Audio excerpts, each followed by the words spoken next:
Hi everyone, welcome to today's Science versus Bullshit.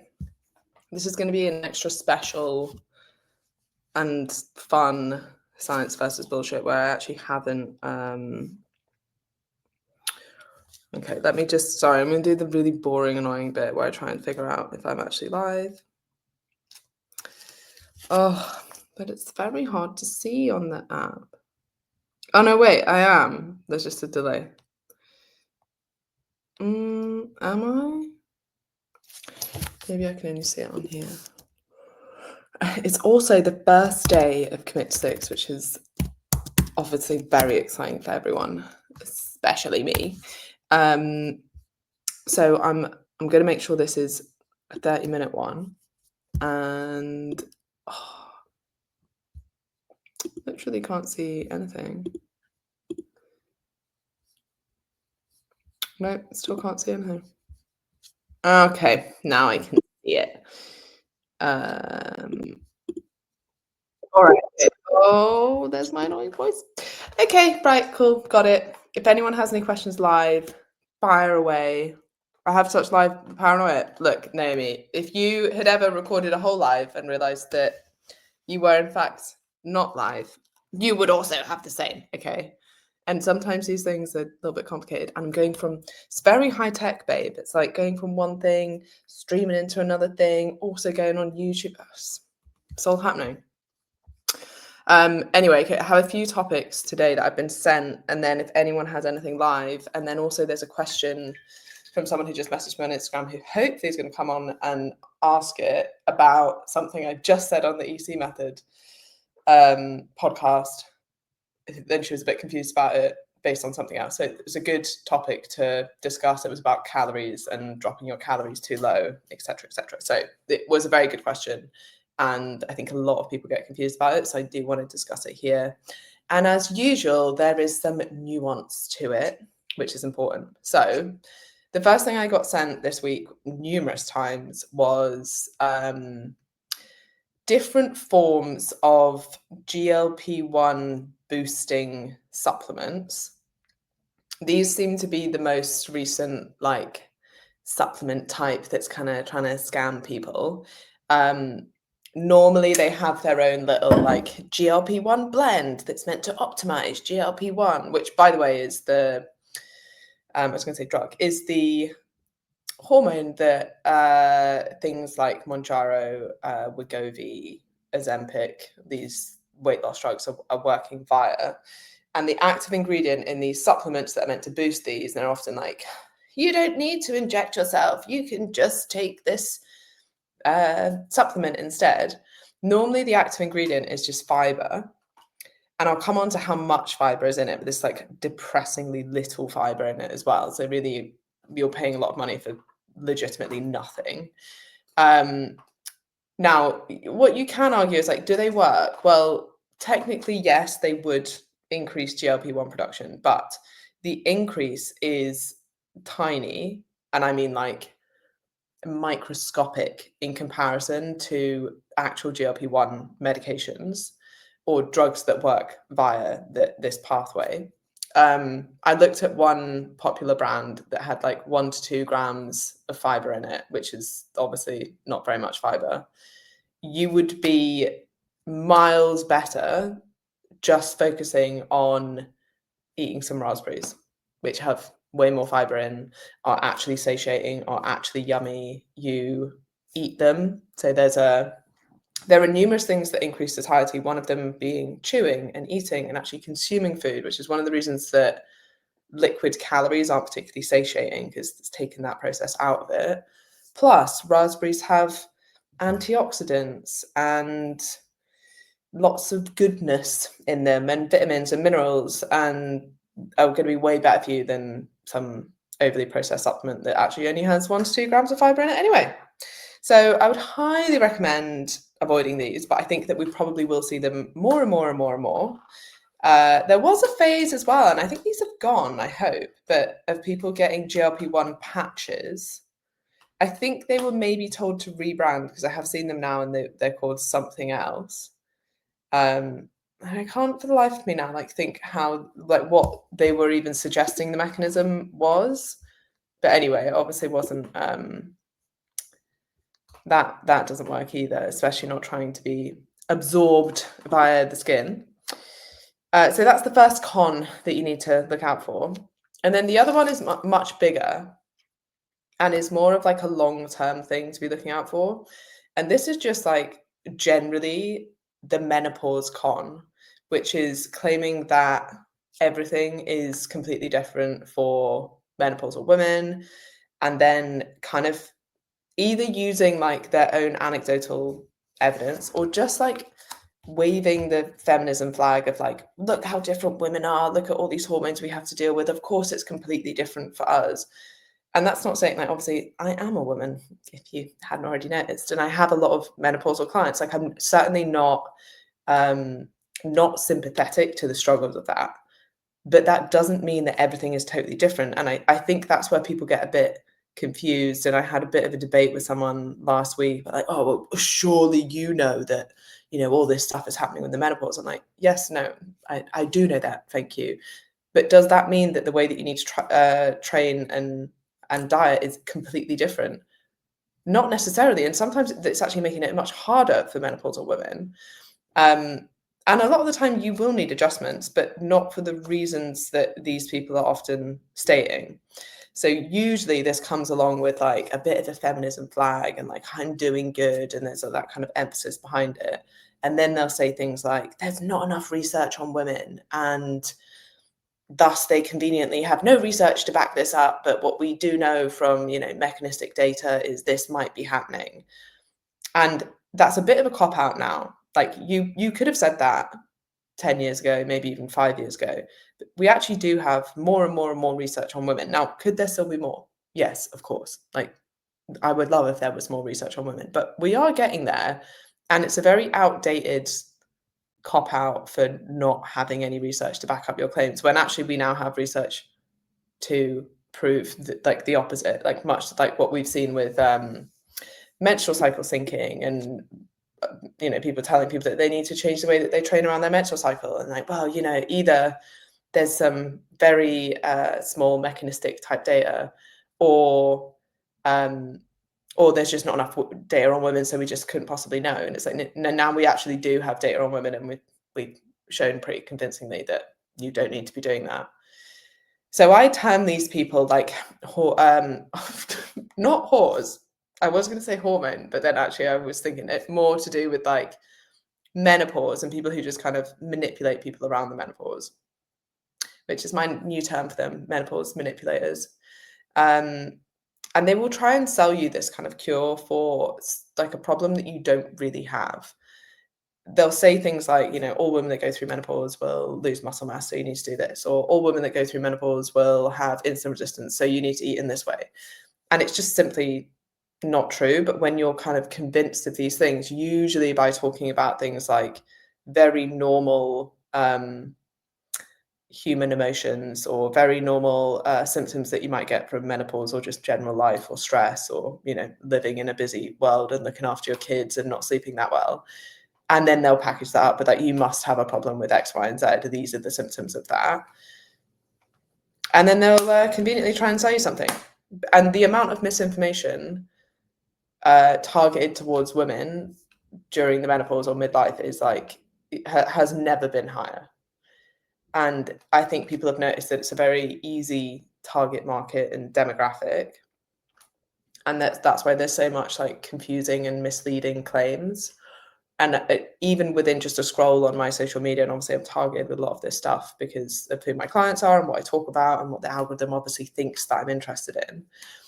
And you're told to avoid cortisol. You're told that you shouldn't do HIIT training. You're told that you should stop doing cardio, or that you should only do cardio, or that you should only do cardio with a weighted vest on, or that you should only lift heavy and not do anything else, or you should all be doing plyometric work. And it's like insane and very, very confusing for people. And that's just the exercise side, let alone like the diet and the supplement side as well. And what's interesting about this, when you take a step back and you try and like observe what's going on here, is that most of these claims have like a touch of science behind them. So like some of the examples would things like, okay, estrogen is protective of muscle. So when estrogen drops, you'll lose muscle. Now, some of that's true, and you can see where the logic lies in that. Like estrogen is protective of muscle. So it would make sense that when estrogen drops, you're more likely to lose muscle. But you don't need some kind of special plan for that. You could just be lifting weights. And actually, what we see is that muscle wastage doesn't really happen as long as you're lifting weights, eating enough protein, and your behaviors are still in check. Although it might mechanistically have that impact, when we look at real people going through menopause, there's not this sudden drop in muscle mass. And quite a lot of it is like fear mongering and quite defeatist for people. You know, if you're telling someone, hey, this is what happens when you go through menopause, then are they going to want to go to the gym? Are they going to feel a bit like, oh, I'm going to put in all this effort and not even bother building any muscle anyway? So what's the point? When actually the opposite should be, you know, you should be like, wow, if I'm at a higher risk of muscle wastage, I should be doing absolutely everything I possibly can do to avoid that. One of the best pieces of data to look at on this is this really incredible study that was done in 2021. The reason I know so much about this, I just did an EIQ lecture on it. I don't actually know the dates of every single study, but it tracks people's BMR over their lifespan, and it shows a very consistent BMR throughout adulthood until about 60. And on top of this, when they look at, you know, the reason for that drop in BMR, it's to do with lean mass. So if we did see this significant drop in muscle mass during menopause, and knowing that the average age of hitting menopause, or the point of menopause in women, is 51, then you would expect to see this quite significant drop in muscle mass that was also significantly different to what we see in men. And that's not what we see. We actually see quite consistent until the age of about 60. And that seems to be largely because people become quite a lot less active around that age. And again, what you're looking at here is averages. So if you're a 6-year-old and you go to the gym and you lift weights and you're active, then you know you wouldn't have the same outcomes as someone who is generally not very active, doesn't eat enough protein, doesn't lift weights. So you always have to take that into consideration as well. But this big drop in muscle mass doesn't actually seem to be happening in menopausal women, which is great news. And then the other thing that comes up a lot, and I've had a few discussions with women about this week, is insulin resistance in menopause, meaning that you can't deal with carbs and thus you should avoid them. So you'll need my special low carb menopause plan or something like that. Or, you know, again, trying to convince people that there's a confusing problem that maybe they don't quite understand, but do you know who can help you? Me. So you should come to me. Now, where again there is a bit of truth in this is that many women going through menopause will experience more insulin resistance. This isn't like an on-off switch. I think people tell me like, oh, I'm either insulin resistant or I'm insulin sensitive, and that's it. It's like, no, it's a spectrum.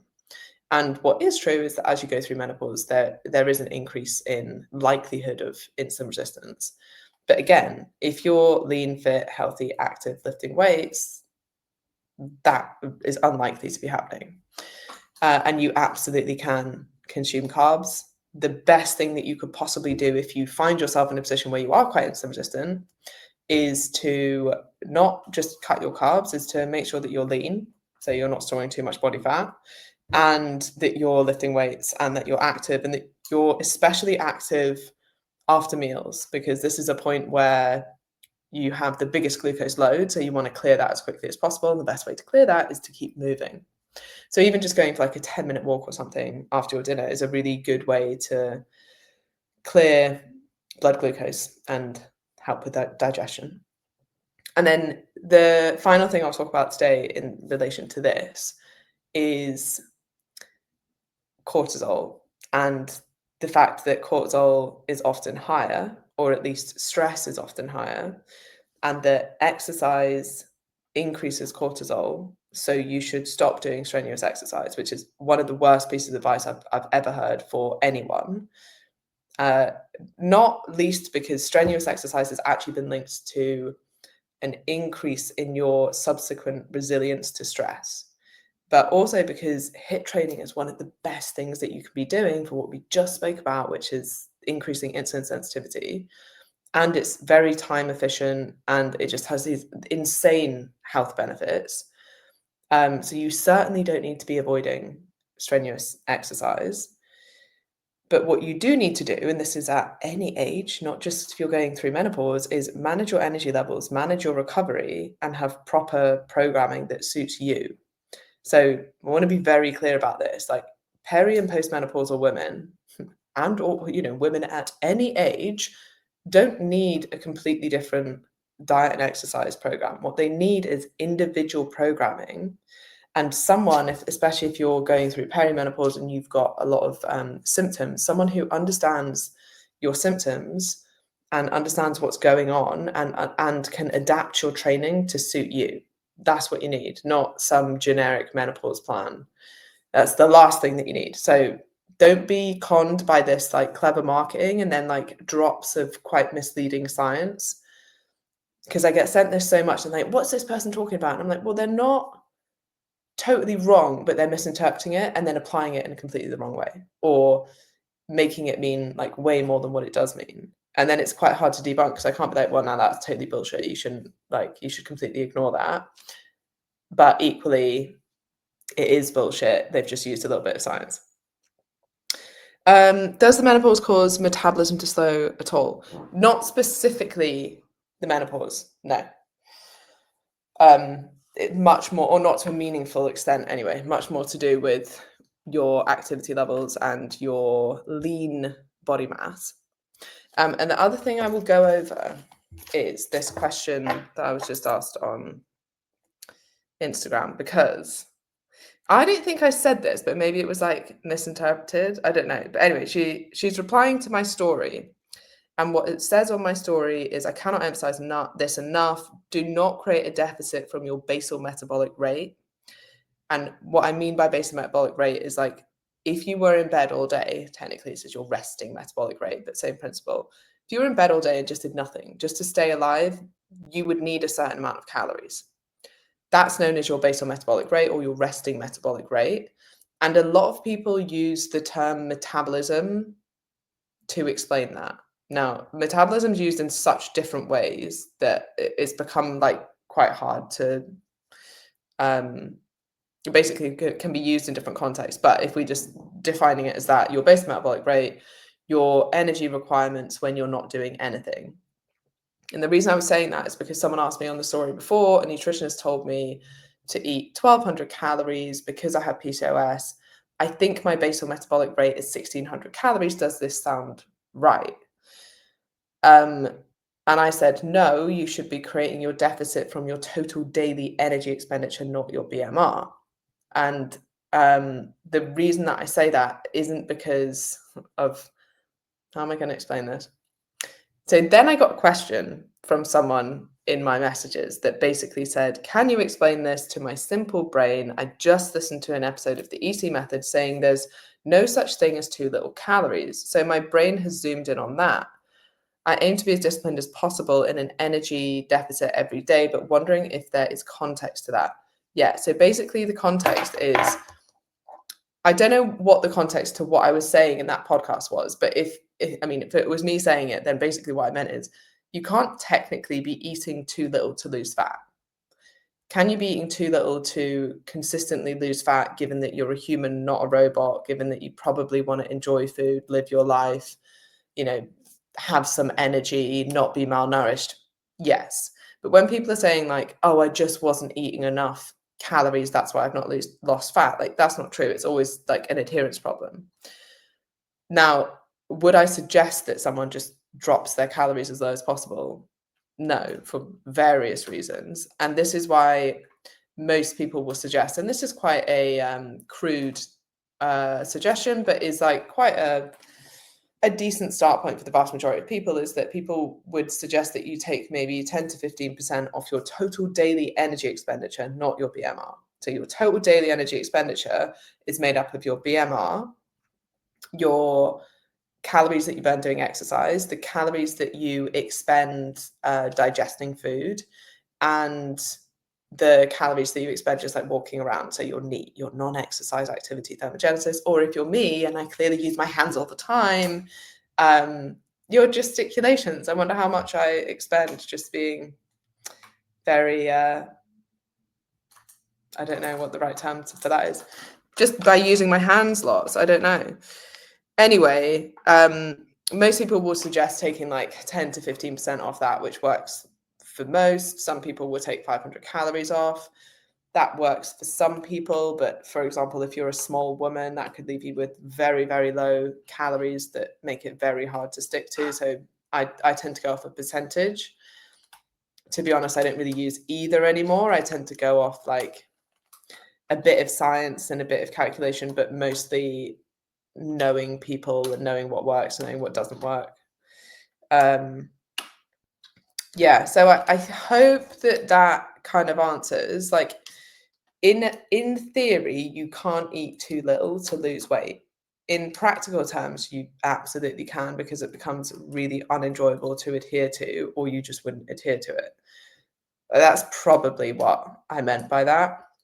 But if you do have any other questions on that, or it's confusing, then let me know. But yeah, I think a lot of people who are like, hey, you're just eating too many calories, let me reverse diet you up to all these calories and this is what you need to do and buy my plan, like, that's horseshit. All they're doing is increasing your calories so that you actually stick to your calories, and then shock, you end up losing weight.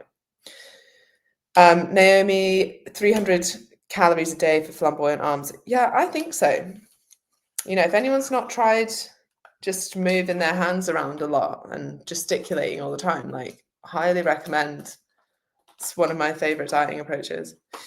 Okay, I'm going to keep this one short and sharp because now I need to go over and do the welcome for Commit 6. So have awesome days. Keep any questions coming in. Hopefully that was useful. And if you did find it useful and want to share it with anyone who specifically is being conned by menopause manipulators, then please do share away and have incredible days. Bye.